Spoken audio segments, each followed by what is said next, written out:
I stopped at my farmer's field to pick a stalk of wheat.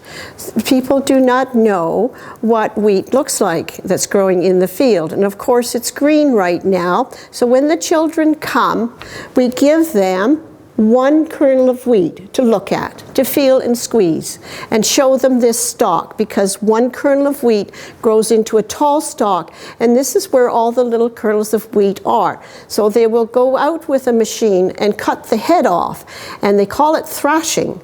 And when they're thrashing, they're removing all the little kernels of wheat off the stalk. It's like pulling a cob of corn out of the husk. Something has to hold the kernel of wheat on the stalk, and you call it chaff. And chaff is no good. It's just blown away. But the little kernels of wheat are what are so important from that one little kernel. Plus, this is called straw. A lot of people don't know what straw is, and we'll say to the children, what do you drink out of? Straw. Well, when you go into the village, you'll find some important things over there, because in the houses you will find mattresses, and in the mattresses is straw. And if you go to the hotel, the flop beds are 10 cents. What's in those beds? Straw. And where are we going to put our animals to sleep? What are they going to sleep on? They're going to sleep on straw.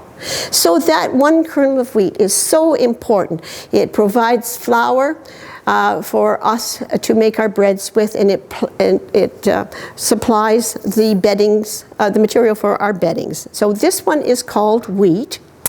And the one with the beard on it is barley. They do the same thing. Barley has a beard on it. Again, the kernels of wheat will be thrashed out and will be saved, and you can buy barley flour, and you can also make it into cattle food. But again, the straw will be used for bedding for the animals. Now, I've got a little hand mill, and when you come by me, you're going to drop your little kernel of wheat in my hand mill, and you're going to turn the handle around once. This is a stalk of wheat, 2 stalks of wheat, and that's what we use in the mill, is wheat. And this, of course, is green, but it's going to turn a golden color, and that's when the farmers will bring their grain here after they've harvested the grain. It's 100% cracked wheat flour. And if you boil it, it's cracked wheat porridge. And if you live on a farm, you take it out to the barn and you feed it to the animals, and you call it chop, C-H-O-P, chopped up grain. The reason you chop grain, wheat is like rice. If you cook your rice, you know it expands in the pot, it swells up. Well, if the baby pigs get into the barn and eat a lot of these hard kernels of wheat, they've got warm stomachs, they drink, and their tummies all swell up, and they're very sick. Putting it bluntly, they can die too. So that's why the mills were so important. It was making flour for families, but it was making food for our animals. And it does take 3 cups of flour to make 1 loaf of bread. So you'd be here a long time making enough flour for the bread. You've actually used, our meat grinder is millstones. That's what millstones look like. They're like, this is miniature, but it's millstones. Now to get white flour, that's what people wanted. The millers were always trying to find ways of sifting out white flour. And they used many different fabrics, but the best fabric they came up with was silk. It was very expensive, and that would be a job for the miller's wife, would to be mend the holes in the silk screen. This tray is from the 3rd floor, and the machine used to shake, and when I rub the top of it, what color is coming through the bottom? The very fine dust is your white flour. So can you imagine how happy that miller must have been the day he got his new silk? He was getting that nice white flour that people really wanted. And they were always trying to please their clients, and so that's how you get white flour. 82% of the kernel of wheat is actually white flour. So when you mill it fine, you will get 82% white flour. The coat on the kernel of wheat is called bran. If you buy bran muffins, it's just the coat off the kernel of wheat. It's about 15%.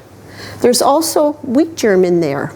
And wheat germ is 2%, and that's got the oil and the sugar in it. And that's what turns rancid in your flour. So you should put your whole wheat bread or your whole wheat flour in the freezer so that it won't turn rancid. And the embryo is what feeds the little kernel of wheat when it's planted in the soil. Now you get the byproducts from the screens that you use. You get the silk using for the white flour, and you get bran. And also there's another layer in there that they call middlings or shorts. It was not the white flour, it wasn't the bran, it was the middle part. And that's what the farmers were coming here to buy, was the middlings and shorts to feed their animals. It's a very detailed scale model of the mill, and what you see in the model are the machines we actually use when we're milling. The grain comes in the main door, and you can see the little cart with the bags of wheat grain on it, and then it's wheeled over and it's weighed, and then it's dumped into the hopper. You can see the little box there, and you can see how it's channeled into the boot in the basement.